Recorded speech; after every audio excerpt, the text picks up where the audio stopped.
L'objectif, donc c'est bien, vous voyez bien mon écran. L'objectif de ma présentation, c'est de vous présenter, c'est de revenir en fait sur une recherche que je souhaite mener. D'accord? Donc, je vais essentiellement pour cette présentation présenter des hypothèses de recherche, une problématique, l'esquisse d'une approche théorique et la présentation générale de l'objet. Donc, j'aurai pas de résultat à présenter. Je vous prie d'être indulgent sur les différentes choses que je vais avancer. Donc, je le vois vraiment comme une discussion. Donc, dans vos questions, n'hésitez pas en même temps à me suggérer des possibilités d'amélioration. J'espère voir ce projet. Donc, déjà, je le mène au sein d'Arcane, mais j'espère le voir financé dans une peut-être future subvention. On verra. Alors, l'objectif, donc, je le disais, c'est de réfléchir à l'intelligence artificielle générale comme une théorie du complot. Donc, il s'agit déjà de partir d'un premier constat, à savoir que le développement spectaculaire et la popularisation croissante des intelligences artificielles génératives s'est accompagné d'une intensification très forte justement des angoisses, des peurs relatives à la possibilité que surgisse de manière spectaculaire une super intelligence susceptible de surpasser l'humanité toute entière, pour le meilleur comme pour le pire. Alors, pour souligner cette peur et cette angoisse, il y a un terme qui circule de plus en plus, un terme que j'aime pas trop, mais enfin, parce on l'associe à plein de trucs, à l'écologie ou quoi, mais bon, c'est l'idée d'IA-anxiété qui se caractérise par une peur qui est multiple et qui concerne plusieurs domaines. Je vais rapidement les évoquer pour vous indiquer le domaine, moi, qui m'intéresse à plus spécifiquement. Alors évidemment, c'est l'anxiété, elle émerge dans le contexte déjà professionnel, hein, dans le domaine du travail. On parle beaucoup de remplacement, de déqualification, la peur d'être plus aussi rapide et puissant que l'IA générative, une sorte d'inquiétude face à l'automatisation des tâches de création intellectuelle et relationnelle. Je vous apprends rien, mais c'est vrai que cette question revient souvent. Qu'est-ce que créer lorsqu'une machine peut générer en quelques secondes images, son, texte, vidéo? Donc, l'IA-anxiété, là, de ce point de vue-là, elle naît de ce brouillage entre de la frontière qui sépare la production humaine de la production artificielle. Dans le domaine de l'éducation, moi, j'avais proposé d'appeler test de Turing à double étage, curieuse situation où comment un étudiant, une étudiante, pas toujours, mais essaye de faire passer son travail comme le sien alors qu'il a été écrit par une IA. La personne qui évalue le travail est comme confrontée. Est-ce que c'est une machine ou est-ce que c'est un humain? Bon, bref, c'est quelque chose, une situation qui est de plus en plus fréquente. L'IA-anxiété, elle se nourrit également de l'état de sidération des individus dans un contexte de circulation exponentielle de fausses informations et auquel participent justement les IA. Citons le cas des deepfakes, par exemple, qu'on a largement documenté dans le cadre des recherches d'Arcane. Donc un contexte, on le sait bien, qui participe à une remise en cause des régimes de vérité traditionnels, du fait on peut dire d'une dégradation de la confiance des personnes, des citoyens à l'égard dans leurs institutions. Ça, c'est pour le contexte largement documenté. Et puis aussi une curieuse anxiété qui émerge dans un cadre privé. En effet, il y a beaucoup d'études, d'articles qui documentent une situation en croissance, soit le développement d'une relation intime, sociale, amicale, ça dépend, avec des agents conversationnels. Une situation se développe des mécanismes de ce que j'avais proposé d'appeler l'interpellation algorithmique, hein. Donc, je brosse à grands traits comme ça quelques domaines. Alors moi, pour cette présentation, c'est à une crainte existentielle à laquelle je veux faire référence, soit la perte de contrôle totale face à des systèmes réputés autonomes et conscients. Alors on ne sait pas exactement quand, c'est pas encore maintenant, encore que d'aucuns disent que c'est déjà le cas. Donc la crainte d'une super-intelligence qui est susceptible d'entraîner la disparition de l'espèce humaine, rien de moins. Alors l'idée c'est de voir comment circulent ces différents discours. Je rappelle que dans un rapport assez récent auquel a participé des scientifiques de renom comme Joshua Benjo, je pense qu'un rapport sur la sécurité de l'IA et les risques, je sais plus exactement le titre exact, faut que je le retrouve, la question de la perte de contrôle total figure dans le rapport. D'accord? Alors, c'est une angoisse qui n'a absolument rien de nouveau. Elle accompagne en fait l'histoire de l'IA depuis ses origines et elle prend racine aussi dans des imaginaires plus anciens de la créature qui échappe à son créateur. C'est la figure classique de la créature de Frankenstein. Alors, cette angoisse et cette peur, il faut l'historiciser, il faut la remettre dans le contexte. Je vais pas, là aussi, je vais être très rapide, hein, je suis obligé de faire beaucoup de raccourcis. Mais bon, elle a rythmé l'histoire de l'IA dès la naissance officielle de la discipline, 1956, la conférence de Dartmouth, où des pionniers de l'IA, plutôt de l'IA symbolique, Herbert Simon, Marvin Minsky, s'enthousiasment devant la possibilité de machines pensantes qui seraient capables de concurrencer l'humain. Et c'est un enthousiasme, ça aussi il faut le souligner très fortement, qui est largement partagé par le complexe militaire-industriel qui investit massivement dans ces différents programmes de recherche avant de constater, on est les années 70, avant de constater les limites de plus en plus criantes de cette technologie, ce qu'on a proposé d'appeler l'hiver de l'IA, et ainsi de suite, sur de boucles. Ensuite, on a les systèmes experts, auquel a beaucoup contribué justement Herbert Simon, qui relance les discussions sur l'existence d'une machine qui dispose d'une rationalité algorithmique supérieure à celle de l'humain, et puis des illusions. Et puis 2010, je vais aller très vite, là, les big data, machine learning, et puis donc triomphe de l'IA connexionniste, qui culmine avec l'arrivée des IA génératives, là encore plus depuis quelques années maintenant. Mais alors on observe, c'est ça moi qui me fascine tout particulièrement, on observe quelque chose de très curieux, à savoir que cette peur devant l'imminence d'une superintelligence au risque existentiel pour l'humanité, elle se propage désormais dans des discours et des récits émanant directement de figures centrales du développement technologique en matière d'IA.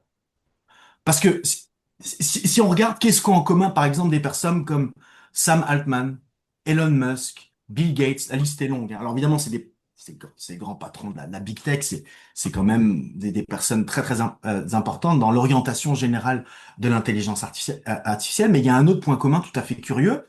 Je prends par exemple cette image. Sam Altman, actuel PDG d'OpenAI, il entretient le fantasme d'un dispositif d'arrêt d'urgence qu'il transporterait dans un mystérieux sac à dos bleu, vous voyez à l'écran, qui serait prêt à désactiver une IA devenue tout à coup hors de contrôle. Alors il entretient, c'est pas vrai, bien évidemment c'est pas vrai, mais il entretient le fantasme. Il y a eu quelques articles, même plusieurs articles qui ont porté sur la question pourquoi Sam Altman il se balade toujours avec ce sac à dos bleu, d'accord? Donc ça fait partie évidemment d'une figure du spectacle. Bon, plus connu, Elon Musk, lui présente l'IA comme un démon qu'il aurait involontairement convoqué, participé aux recherches d'OpenAI. Et maintenant, quand il parle de Grok, son intelligence artificielle générative très controversée, revient beaucoup sur cette figure du démon. On peut prendre aussi une personnalité un peu plus mesurée, comme Bill Gates, qui lui avertit des risques très graves d'un dévoiement de cette technologie. Alors, il parle pas d'AGI particulièrement, mais bon, de l'état de la recherche en IA, qui pourrait être utilisée comme une arme de destruction massive, hein. Il parle de bioterrorisme, rien de moins. Alors évidemment, ce que je dis là, ça semble très caricatural. Ça témoigne d'un sens du spectacle qui est très maîtrisé par ces ingénieurs entrepreneurs. Pensons donc à Steve Jobs, et qui puise abondamment dans un imaginaire de la révolution technologique, mais aussi de plus en plus dans un imaginaire catastrophiste. Alors, ces postures spectaculaires sur l'IA, elles participent à créer ce que d'aucuns on propose d'appeler, c'est très documenté, un hype technologique, hein. Il y a des phases il y a des phases d'attente exagérée, de promesses inatteignables, et puis ensuite des phases de désillusion. Donc justement, comment dirais-je, ça caractérise très bien l'histoire de l'IA et de ses investissements. Donc un hype technologique qui a des conséquences, par contre, très concrètes dans la sphère médiatique, la sphère financière, ou même du point de vue des organismes de régulation, hein. Sam Altman est très actif, il rencontre pas mal de personnes aux États-Unis, au Sénat, en Union européenne, certaines commissions, pour orienter et déterminer les formes de régulation. Et aussi, tout simplement, attirer l'attention des investisseurs en capital risque. Et puis, ce qu'il faut aussi, je remarque, ma caméra bouge en permanence. Je suis désolé, je sais pas pourquoi. J'espère que ça vous dérange pas trop. J'ai l'impression qu'il y a des effets de flou. Je vais peut-être pas trop bouger. Je crois que c'est pour ça. Euh, Ça ce paraît qui- pas à l'écran, Fabien. Comment? Ça ne paraît pas à l'écran. Ah, ok, super, très bien. Alors, les récits et discours de ces figures emblématiques des grandes firmes technologiques, elles circulent, elles proviennent aussi de divers chercheurs, ingénieurs, scientifiques, qui sont impliqués dans des institutions de recherche reconnues et souvent largement financées. Universités, laboratoires publics, privés, organismes à but non lucratif, des think tanks, ou qui circulent dans des milieux plus périphériques, hein, plus marginaux, mais néanmoins très, très, très influents. Alors, pour certains experts de l'IA, alors ils sont pas nombreux, donc là je me suis largement appuyé et influencé, appuyé par cet article de Will Douglas Evans, un article qui est paru sur le MIT Review. Donc pour Douglas Evans, le récit de l'imminence d'une superintelligence, qualifié donc d'intelligence artificielle générale ou d'Artificial General Intelligence. Moi, je l'emploie plutôt en anglais pour avoir l'acronyme anglais AGI pour le différencier des IAG, donc intelligence artificielle générative. Donc, bref, ces récits d'imminence de superintelligence présentent des similarités avec les structures narratives et les thèmes plus spécifiques aux théories du complot. Hein. Alors là, je cite, c'est une citation de moi, mais en fait, elle synthétise un petit peu tous les critères et les ingrédients des théories du complot que identifie très bien Douglas Evan, une entité suprahumaine, tantôt salvatrice, tantôt apocalyptique, fomente son plan de conquête dans les coulisses de l'histoire, prête à surgir et imposer, pour le meilleur ou pour le pire, un nouvel ordre mondial.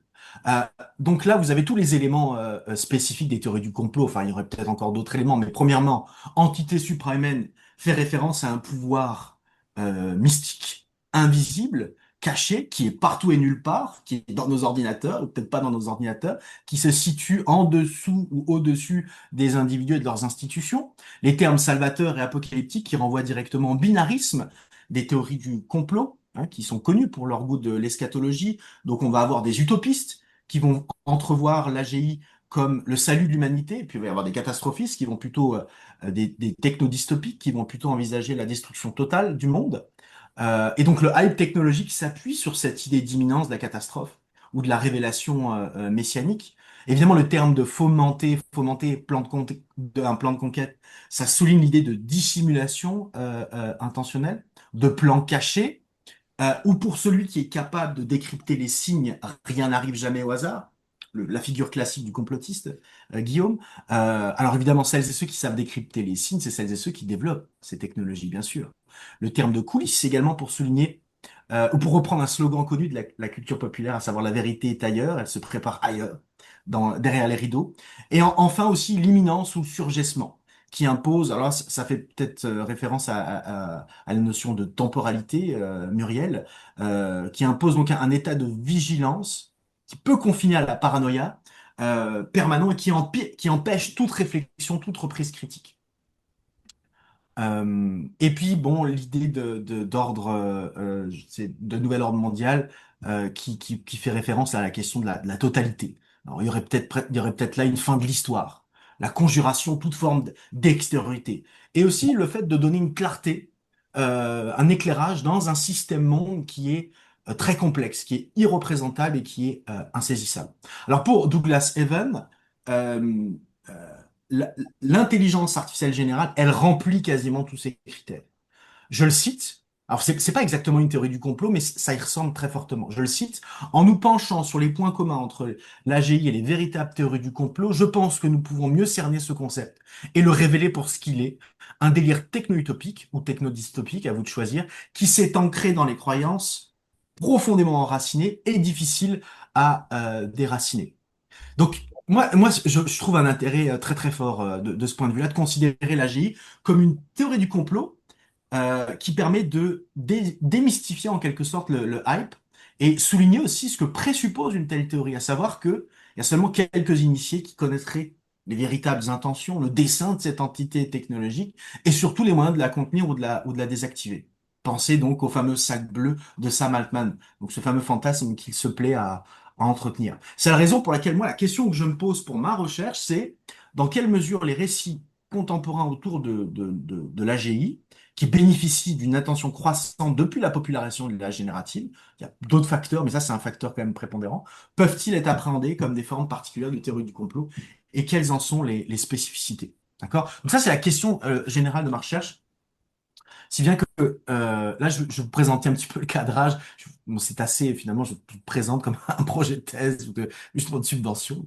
C'est très structuré. Mais je veux juste rappeler que il y a beaucoup d'études. Il y a de plus en plus d'études qui se penchent sur la manière dont l'intelligence artificielle générative peut relayer ou limiter les fausses nouvelles. Mais il n'y en a pas beaucoup qui se sont intéressés aux récits et discours de l'IA, notamment donc de sa cristallisation dans un imaginaire comment dirais-je, spectaculaire avec l'AGI.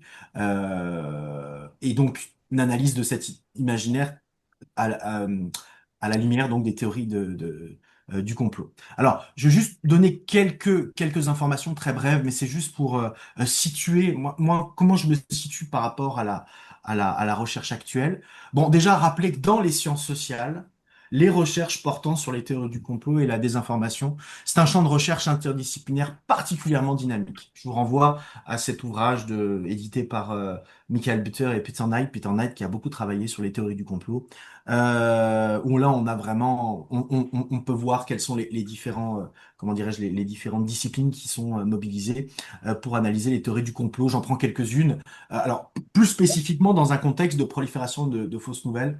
euh, qui seraient fausses nouvelles d'ailleurs fabriquées par l'IA.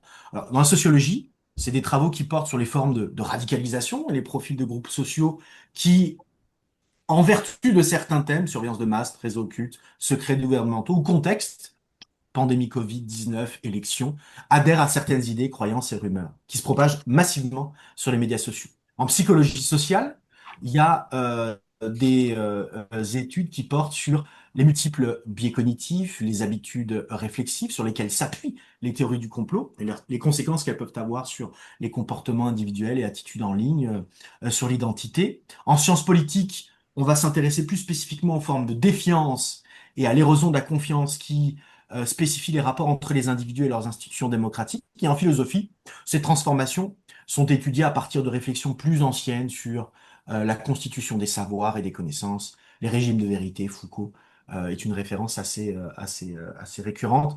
Vraiment, là, je brosse vraiment à grands traits, hein, m'en excusez.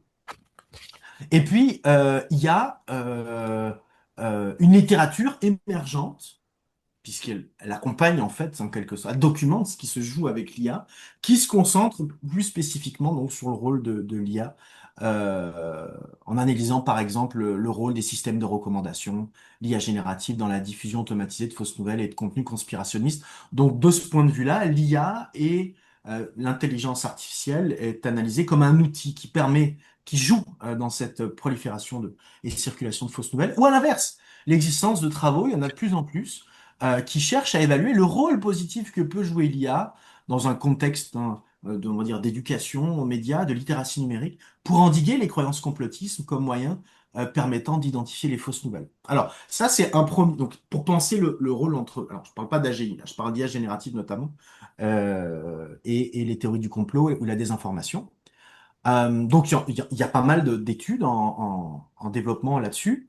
Mais alors, qu'en est-il des études qui se concentrent plus spécifiquement sur l'imaginaire porté par ces technologies, notamment lorsqu'elles relaient le fantasme fondateur et originel d'une machine pensante, depuis le fameux test de Turing, on connaît bien, jusqu'à la possibilité donc du surgissement spectaculaire de l'AGI. Là, il y a plein de travaux aussi, en fait, hein.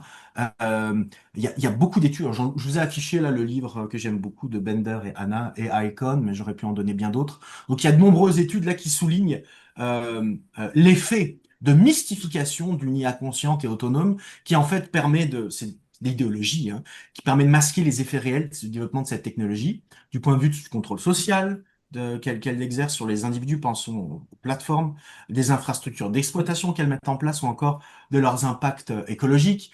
Si on prend par exemple des travaux plus spécifiques à la sociologie des sciences ou de l'économie politique, on voit bien, ces travaux montrent bien que les discours qui prophétisent une IA révolutionnaire, bon, elles fabriquent du hype, mais elles font figure donc de promesses. C'est une économie, ce qu'on appelle l'économie de la promesse, quoi. De promesses technologiques qui sont performatives. Ça, j'insiste beaucoup, parce qu'elles influencent les dynamiques d'innovation, les logiques d'investissement, et elles peuvent infléchir les normes d'acceptabilité sociale. C'est pour ça que je parlais d'idéologie. Et alors, sur le plan culturel, c'est un peu plus fou.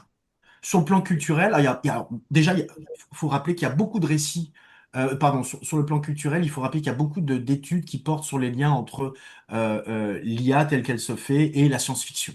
Hein, parce que c'est des récits et discours qui ont une fonction symbolique et idéologique indéniable et qui produisent, hein, pour reprendre un terme que j'aime beaucoup d'Arcosovine, qui a été ensuite réemployé par Frédéric Jameson, un étrangement cognitif, une forme de défamiliarisation qui entraîne un décalage dans la manière de percevoir l'altérité et le monde dans un contexte où existerait une machine pensante et autonome. Donc, ce que je veux dire par là, c'est que dans, on va dire, les études culturelles, c'est essayer de documenter les liens entre on va dire, un imaginaire de science-fiction et la manière dont ça circule dans des milieux un peu plus techno-scientifiques. Alors, si l'idée d'une telle entité relève de la science-fiction ou d'un fantasme, elle a été, ça c'est ce que je veux montrer, documenter, elle a été prise de plus en plus au sérieux par donc des chercheurs qui sont impliqués dans d'importants laboratoires de recherche. Alors là, je vais devoir me livrer c'est pas une histoire des idées rapides, mais enfin, essayer de voir d'où provient un petit peu ce terme d'AGI. Je vais aller très, très rapidement et je vais me concentrer vraiment sur deux, trois chercheurs, hein, mais il faudrait, mon travail aimerait justement documenter la circulation de ce concept.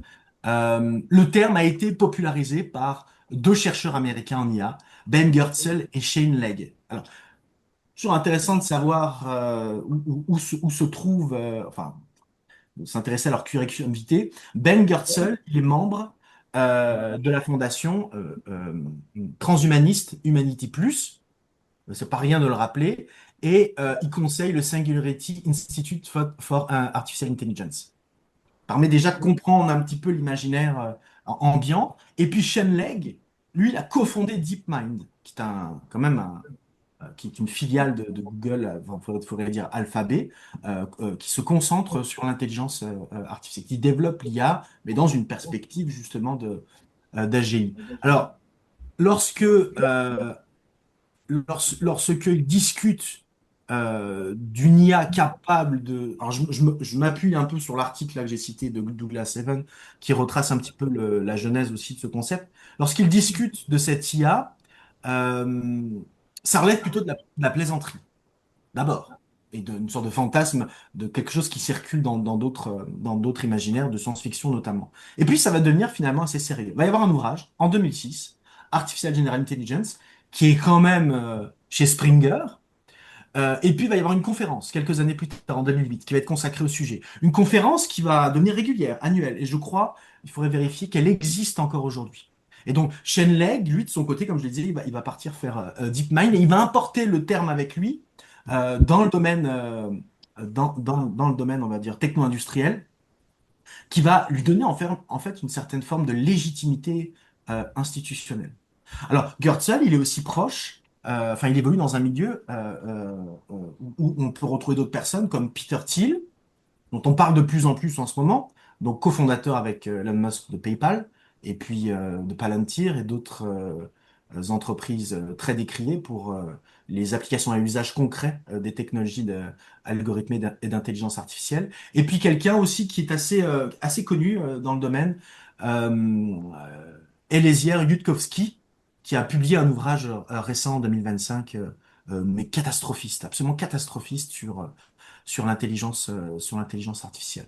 Donc là, on est 2000, puis alors 2010, milieu 2010, il va y avoir un ouvrage qui va, pour certains, qui est considéré, alors peut-être le terme de tournant est un peu fort, mais enfin, qui va vraiment contribuer à populariser ce terme à l'extérieur des cercles, on va dire, de chercheurs en IA, va toucher un petit peu le grand public. Donc c'est ce livre de Nick Bostrom, qui fait partie, hein, qui s'inscrit un petit peu dans la mouvance transhumaniste californienne.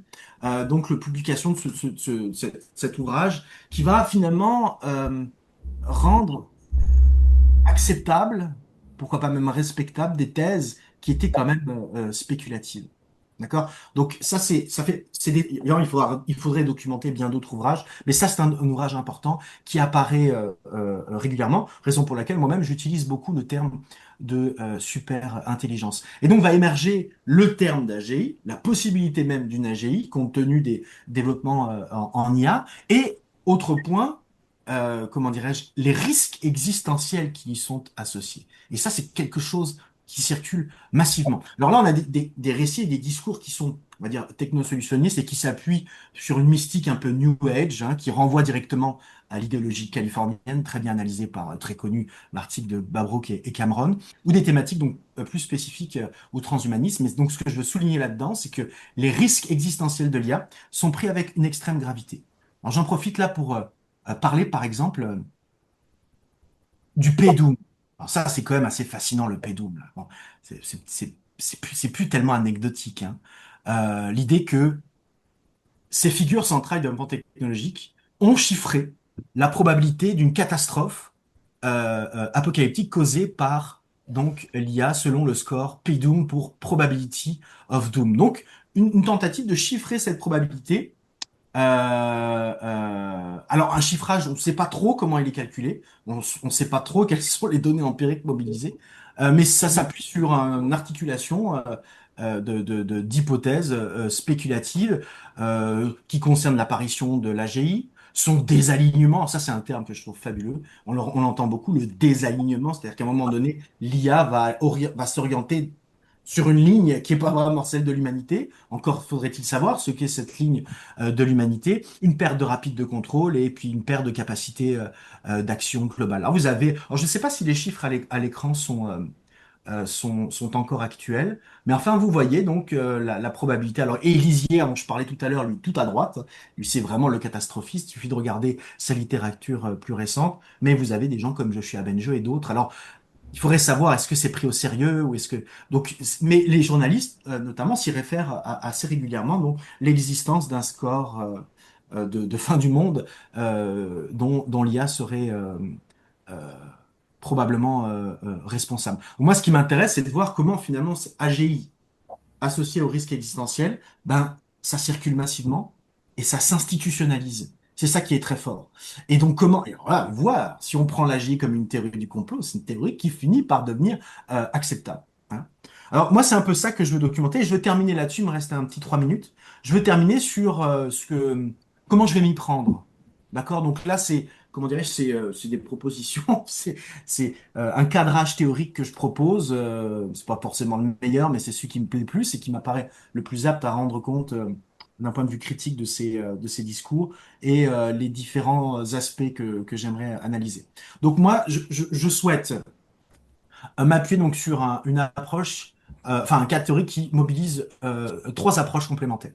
La première, c'est bon, j'aurais pu dire études culturelles, mais c'est pour directement préciser un petit peu le type euh, d'études culturelles que je mobilise. On parlerait plutôt d'une critique culturelle en m'appuyant sur des travaux j'aime toujours autant et j'utilise toujours autant les analyses mythologiques de Barthes parce que Barthes il propose une définition euh, comment dirais-je sémiologique de l'idéologie. C'est le mythe, à savoir une sorte de mythe, une sorte de signifiant extrêmement puissant qui plutôt un signifié extrêmement puissant qui va se coller à tout un tas de signifiants divers et variés. Le mythe, c'est sa capacité de naturaliser un état de fait, de le rendre fortement évident. Et tous ces discours sur l'AGI, sur l'imminence de l'AGI, tendent à naturaliser un certain type de développement en matière d'intelligence artificielle qui a même plus lieu forcément de discuter. Donc de ce point de vue-là, ces analyses vont être très précieuses, articulées évidemment avec mes réflexions sur l'idéologie, le concept d'interpellation, je reviens pas là-dessus. Et puis très fortement m'appuyer aussi sur les travaux là de Frederick Jameson. Ça va te plaire Guillaume, hein, tu utilises beaucoup Frederick Jameson, qui à travers son œuvre a développé des méthodes d'analyse pour penser toute forme de récit comme l'expression indirecte, détournée d'un contenu socio-historique refoulé. Et pour Jameson, plus spécifiquement, les théories du complot apparaissent comme une tentative ratée, dégradée, de se représenter la complexité du système monde irreprésentable, insaisissable. Et ça a inspiré plusieurs auteurs, Peter Knight, dont je parlais tout à l'heure, je suis quasiment terminé, et puis Jody Dean, par exemple, qui ont très bien montré que les théories du complot constituent le symptôme culturel de la modernité tardive.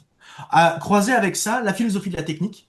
Je pense à certains travaux qui me permettrait de penser l'IA comme un système technique autonome fondé sur l'efficience. Je pense aux travaux de Jacques Ellul, légitimé par des discours technocratiques qui envisagent l'activité sociale comme d'abord et avant tout guidée par la rationalité instrumentale. Ça, c'est les travaux théoricien de l'école de Francfort, et plus récemment Andrew Finberg, et puis aussi les travaux de Bernard Stiegler sur la question de l'automatisation, qui mutileraient à terme les capacités humaines de produire du symbolique. Et puis pour terminer, je vais me servir de l'économie politique de la communication, qui me permettra de cerner la dimension performative des discours.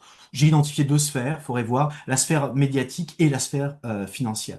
D'accord? Donc, plus économie politique de la communication et plus spécifiquement les travaux portant sur le capitalisme de plateforme. Donc, je termine là-dessus, évaluer, analyser les récits et discours du point de vue de leur régime discursif, leur mécanisme d'interpellation, évaluer leur similitude correspondance avec les théories du complot et éclairer leur capacité à générer un hype technologique en tenant compte de leurs multiples effets, donc dans la sphère médiatico-financière, mais on pourrait imaginer ça plus large. Voilà, je m'arrête là-dessus. Merci beaucoup.